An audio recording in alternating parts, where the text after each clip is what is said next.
Assalamualaikum warahmatullahi wabarakatuh. Alhamdulillahilladzi hadana lihada wa ma kunna linahtadiya laula an hadana Allah. Asyhadu an la ilaha illallah wahdahu la syarika lah wa asyhadu anna Muhammadan abduhu wa rasuluh la nabiyya ba'd. Allahumma shalli wa sallim ala sayyidina Muhammad wa ala alihi wa sahbihi ajma'in. Amma ba'd. Pertama-tama, marilah kita bersyukur kepada Allah Subhanahu wa taala. Sama-sama aturkan rasa syukur kita kepada kehadirat Allah Subhanahu wa taala yang hingga saat ini masih berkenan memberikan kita banyak nikmat sehingga kita masih bisa beribadah kepadanya dengan lebih baik lagi. Salawat serta salam tak lupa kita selalu curahkan kepada baginda besar Allah Nabi Muhammad sallallahu alaihi wasallam, Nabi yang telah bekerja keras dengan harta, kedudukan, bahkan nyawa demi menyebarkan agama Islam yang rahmatan lil alamin hingga sampai pada hari ini, dan juga kepada keluarga, sahabat dan para pengikut hingga akhir zaman ini. Amin. Hadirin yang dimuliakan Allah Subhanahu wa taala, pada kesempatan kali ini saya akan membahas kultum singkat tentang rasa syukur kepada Allah Subhanahu wa taala.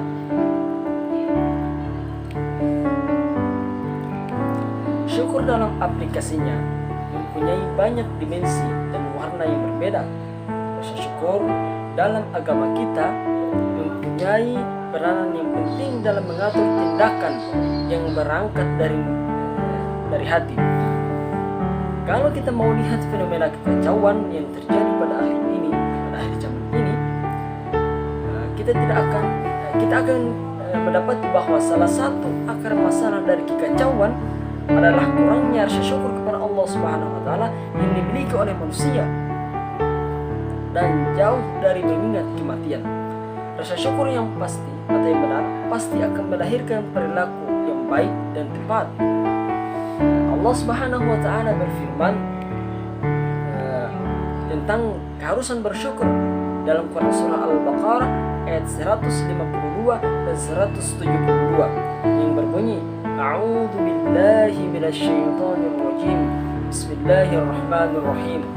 Fadhkuruni adzkurkum washkuruni wala takfurun.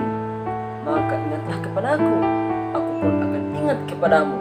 Bersyukurlah kepadaku dan janganlah kamu ingkar. Dan dalam ayat satunya lagi Allah Subhanahu wa taala berfirman, Ya ayyuhalladzina amanu kunu min thayyibati ma razaqnakum washkuru lillahi in kuntum iyyahu ta'budun. Wahai orang-orang yang beriman, makanlah dari rezeki yang baik yang kami berikan kepadamu, dan bersyukurlah kepada Allah jika kamu hanya menyembah kepadanya. Dua ayat di atas memerintahkan kita untuk bersyukur atas apa saja yang Allah berikan kepada kita.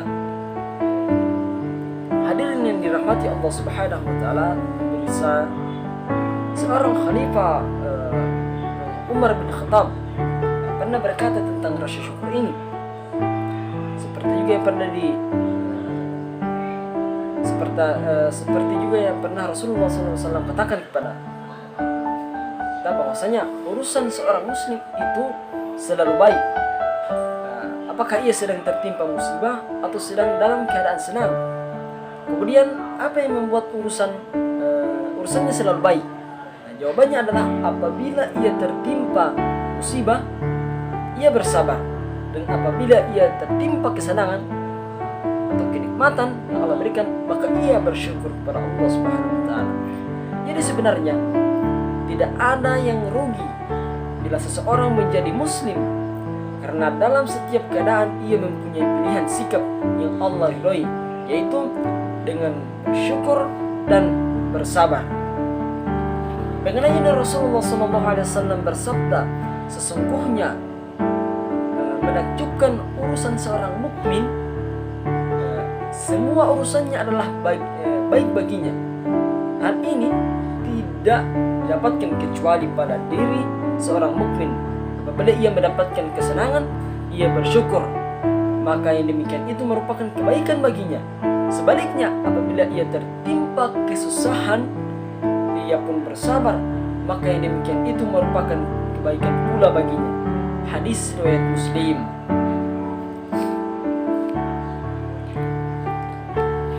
Di dalam ayat lain dalam Quran surah An-Nisa dan Ibrahim, Allah Subhanahu wa taala juga berfirman, A'udzu billahi minasyaitonir rajim. Ma yaf'alu Allahu bi'adzabikum in syakartum wa amantum wa kana Allahu syakiran 'aliman. Allah tidak akan menyiksamu jika kamu bersyukur dan beriman, dan Allah Maha mensyukuri dan Maha mengetahui. Dikatakan di surat Ibrahim bahwasanya, wa idza 'adana rabbakum la in syakartum la azidannakum wa la in kafartum inna 'adzabi lasyadid. Dan ingatlah kepada Tuhanmu yang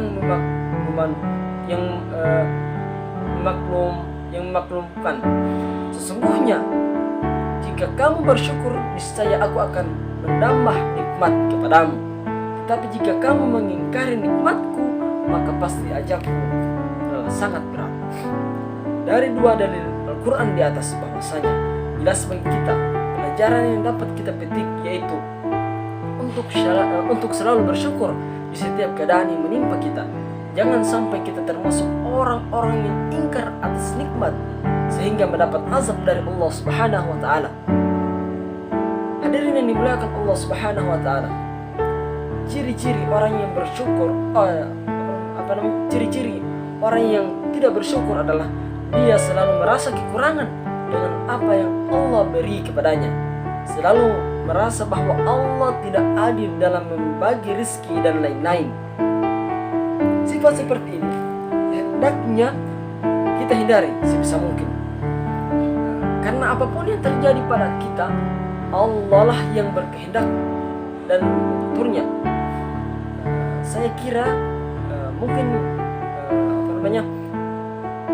kultum tadi bisa memberikan manfaat atau bisa menambah rasa syukur kita kepada Allah Subhanahu wa taala. Saya kira cukup sampai di sini kultum singkat tentang rasa syukur ini. Semoga Allah bisa mengamalkan rasa syukur ini di dalam sendi kehidupan kita sehari-hari.